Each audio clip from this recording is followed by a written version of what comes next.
Hello mga kaboks, share lang natin kung paano kami magpalit ng brake shoe Honda CR-V. Mukhang hindi masyadong napapasilip ang brake system nito kasi umabot na sa point na sobrang nipis na siya. Tapos natutuklap na or natuklap na. Delikado to kasi pwedeng kumalang to kapag dinadrive nyo itong sasakyan. Pag kumalang yan sa brake drum, wala na, hihinto na yan. Hindi nyo na maipabante, hindi nyo na mapatras. No, papalit po kami, i-share lang natin para sa inyo po at sa mga kaboks natin na mahilig mag DIY. Okay.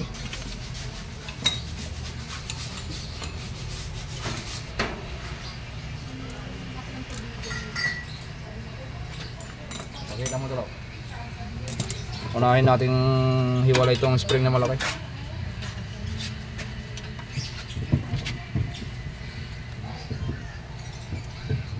Sikwatin nyo lang yan. Oh. Oh, kumalas na yan. Sunod nyo ito. Tulak mo lang yan. Tulak mo lang yan. Ikutin mo. Okay na. Tanggal na. Tabi muna natin yan. Ayan o. Diba? O. Ayan o. Tanggal na. Sunod dito. Kabila. Tanggalin to. Tulak mo lang yan. Dali lang tanggalin yan. Tulak mo lang yan. Tapos ikutin mo sa likod.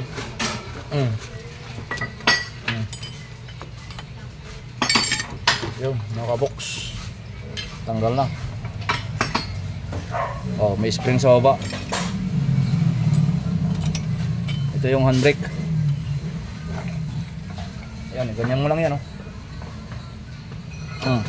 oh. Wala na yan. Oh. Yung mga forma niyan, bawat pyesa, kailangan po ninyong tandaan yan para pag nagbalik po kayo, hindi po kayo malilito. Ayan, may pagkakaiba yan, oh. Ayan,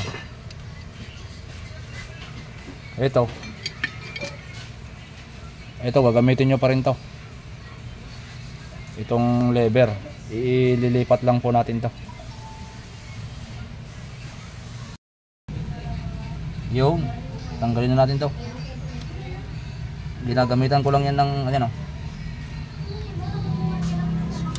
long nose. Tapos pukuin mo lang kunti yan, tatanggal na yan. Tanggal na mga master.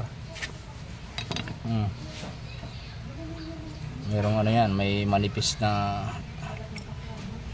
washer. Yan.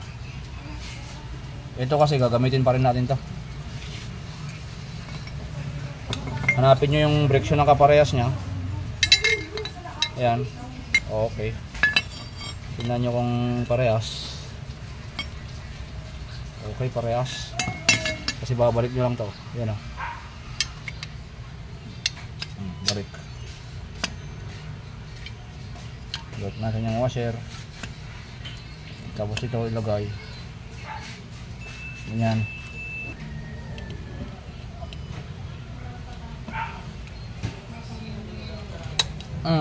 So tikom natin to para hindi kumalas. Yung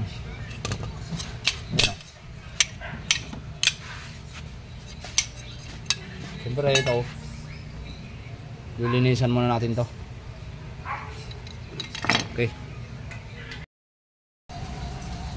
Okay, babalik na natin.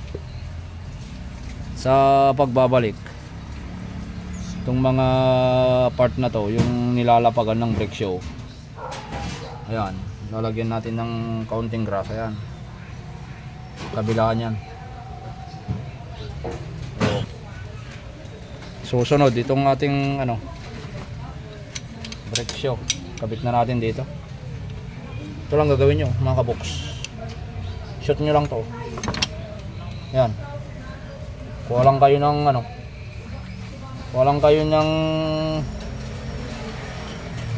long nose. Ayan o. Ganyan lang pag gagawin nyo. I-shoot nyo na dyan o. Oh. Okay. Okay, pasok. Ayan. Tapos, siyempre mayroong ano dyan, mayroong lagayan dyan ha. May pwesto yung spring dyan sa likod. Ayan o. May pwesto dyan. Then, lagay na natin to dito. Ganyan o. Sa pwesto nya. Okay.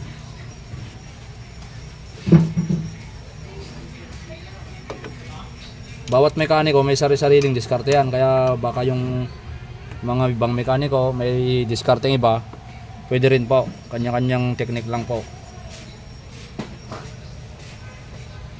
Gusto yung pinapakita ko sa inyo yung technique ko, yung diskarte ko.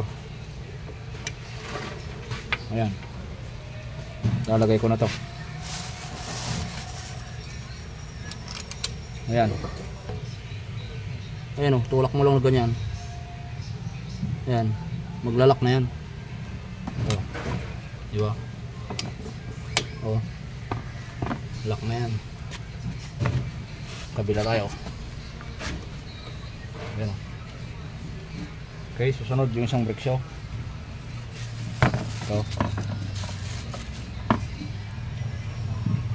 Ito, bago po natin i-assemble to mga sir, nilalagyan ko yan ng grasa. Kasi itong adjuster na to, dyan po nagsisimulang pag-stock up pagka kalawangin ganyan. Kaya yung adjuster na yan nilalagyan natin ng grasa din sa thread nya. Ito yung kadugtong nya. Yan. Itong partner nya na brake show, yan o, nakalawit natin na spring dyan. Yan. Ayan. Tapos ito, kung makikita po ninyo, yan o, mas mahaba itong isa. Yan. Magkaiba yan ha. Kaya bago nyo baklasin, titingnan nyo ito kung paanong forma. Itong mas mahaba, bandang labas dito. Lalagay pa lang natin to spring sa ilalim. Ito.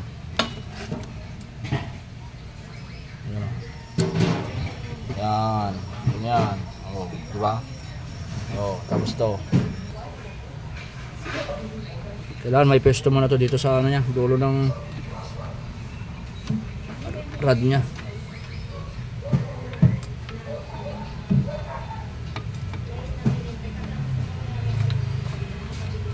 Okay.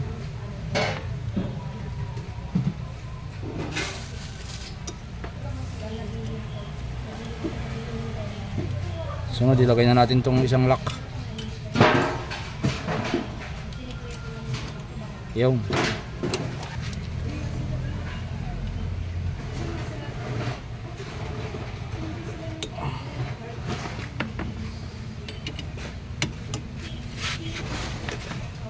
yan mga kaboks, kita nyo yan, kapwesto. Ito nakapwesto sa kabila. Ito alo, diba? Spring. Okay, pakita mo dito. Ganito lang pagkabit nito. Gamitan nyo lang ng screwdriver. Yan o. Automatic. Automatic papasok. Sunod dito, itong pinaka lock ng adjuster, kakabit nyo lang to dito, ganyan o. Oh, yan o. Tapos may spring, kalawit lang dyan, ganyan o. Oh, okay na, i-adjust na lang to, i-adjust.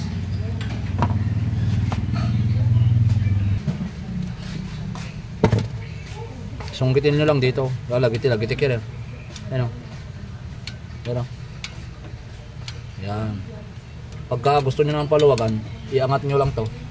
Tapos pag ganun, pataas naman. Yan. Dahil maluwag pa, ang gagawin natin, dagdag tayo. Pag ganyan. Yun. Maluwag pa kunti. Dagdag tayo.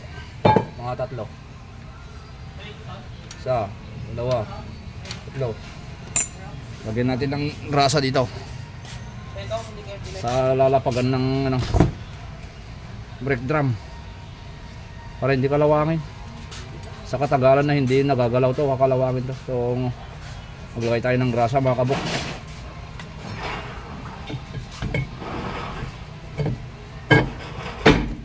Yo, okay. Konting-konting sabit lang. Meron lang akong ipapakita dito. Sinata, nilahin mo nga tan. Tingnan nyo tong lever, handbrake. Bitaw. Ibig sabihin nito, hindi ito self-adjust kasi mayroon yung mga preno sa likod na kapag hinihila mo yan, hila.